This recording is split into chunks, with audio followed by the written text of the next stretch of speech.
না, বাংলাদেশের এলডিসির গ্রাজুয়েশনের জন্য একেবারে তৈরি না। পরিষ্কারভাবে বলতে হবে এই কথাটা। বাংলাদেশের অর্থনীতি যে অবস্থায় এই সরকার পেয়েছে, এখানে আমরা ফায়ার ফাইটিং করতেছি প্রত্যেক দিন। এই ইকোনমিকে সেলভেজ করার যুদ্ধ চলছে এখন। যেখানে একটা ইকোনমিকে সেলভেজ করার চেষ্টা করছে, এতে গ্রাজুয়েশন প্রশ্ন তো আসছে না। ইকোনমির সব মানদণ্ড নিম্নগামী আমরা যখন দায়িত্ব নিয়েছি, তো সুতরাং সেখানে তো গ্রাজুয়েশনের প্রশ্ন আসছে না। তার উপরে হচ্ছে বাংলাদেশের এখন মধ্যপ্রাচ্যে যে যুদ্ধ চলছে, এটার ইম্প্যাক্ট অনেক বড়, এবং এটা বাংলাদেশের তহবিল, সরকারি তহবিলকে এটা থেকে রক্তক্ষরণ হচ্ছে, এক কথায় বলতে গেলে রক্তক্ষরণ হচ্ছে। এগুলো আমরা ফায়ার ফাইটিং করতেছি প্রত্যেক দিন। তারপরে বাংলাদেশের আপনার যে দায় দেনা হয়েছে, এটা ম্যানেজমেন্ট একটা বড় ধরনের একটা সমস্যা হয়ে দাঁড়িয়েছে। কারণ আমরা আগামী দিনে যে ফাইন্যান্সিংগুলো করব, এখানে কস্ট অফ ফাইন্যান্সিং আমাদেরকে চিন্তা করতে হচ্ছে, এবং সব কিছু মিলিয়ে আমাদেরকে যে ক্যাপাসিটি বিল্ডিংয়ের মাধ্যমে যেখানে আমরা যেতে পারবো রেডিনেসে, সেটা বিএনপির ম্যানিফেস্টোতে সব বলা আছে। এইগুলো যদি বিএনপির ম্যানিফেস্টো আমরা যদি সময় মতো, যেটা আমরা ইনশাআল্লাহ আমরা ইমপ্লিমেন্টেশন করছি, এগুলো সম্পাদন করলে যে ক্যাপাসিটি বিল্ডিংয়ের যে কথাটা আছে সেটা হয়ে যাবে। তখনই আমরা রেডি হব, তখনই গ্রাজুয়েশনের দিকে যাব।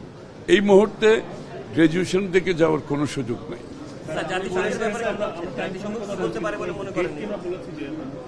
না না, এটা তো আমরা যেহেতু এক্সটেনশন চাচ্ছি, সুতরাং এক্সটেনশন যখন হবে ওই 3 বছরের মধ্যে আমাদের রেডিনেস যে বিষয়গুলো আছে, এগুলো বিএনপির ম্যানিফেস্টোতে সব বলা আছে। বিএনপির ম্যানিফেস্টোর সাথে রেডিনেস অ্যালাইনমেন্ট হয়ে গেছে, কারণ আমরা তো এগুলোকে মাথায় রেখে তো আমরা ম্যানিফেস্টো করেছি, এবং ইনশাআল্লাহ আমরা তো বাস্তবায়ন করছি একটা পর একটা, এবং সময় মতো করছি।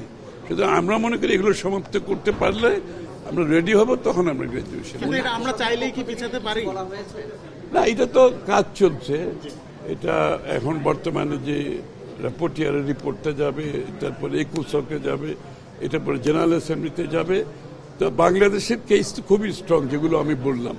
এই পরিপ্রেক্ষিতে গ্রাজুয়েশনের কোনো সুযোগ নেই। আসলে জ্বালানি সংকটের জায়গাটায় দীর্ঘদিনের প্রভাব পড়তে পারে, সেক্ষেত্রে আপনার না, জ্বালানি সংকট তো অতিরিক্ত সংকট। এখন এই যে সমস্যার কথাগুলো আমি বললাম, এর উপরে মরার উপর খাড়ার গা বলে না, এটা এখন জ্বালানি সংকটের মাধ্যমে হয়েছে। শুধু জ্বালানি সংকটটা না, সমস্ত কমোডিটি, খাদ্যদ্রব্য, পণ্য সব কিছু প্রভাব পাবে। টোটাল সাপ্লাই চেইন ক্ষতিগ্রস্ত হচ্ছে, এবং সব কিছুতে আগামী দিনে দ্রব্যমূল্য বাড়বে, এ ব্যাপারে কোনো সন্দেহ নাই। কারণ সাপ্লাই চেইন যখন ডিসরাপ্টেড হবে, এটা কোনো দেশের আভ্যন্তরীণ বিষয় না, এটা গ্লোবাল বিষয়।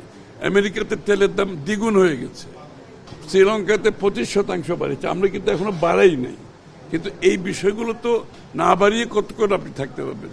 যেহেতু আমরা নির্বাচিত সরকার, আমরা চেষ্টা করছি জনগণের উপর চাপ সৃষ্টি না করার জন্য, কিন্তু একটা সময় এই চাপ তো নিতে পারবে না সরকার, এবং চাপ নিতে না পারলে যদি সরকারি তহবিল এভাবে রক্তক্ষরণ হতে থাকে, এটা তো আলটিমেটলি জনগণেরই ক্ষতি হবে। সুতরাং সেই বিষয়ে আমাদেরকে বিবেচনা করতে হবে।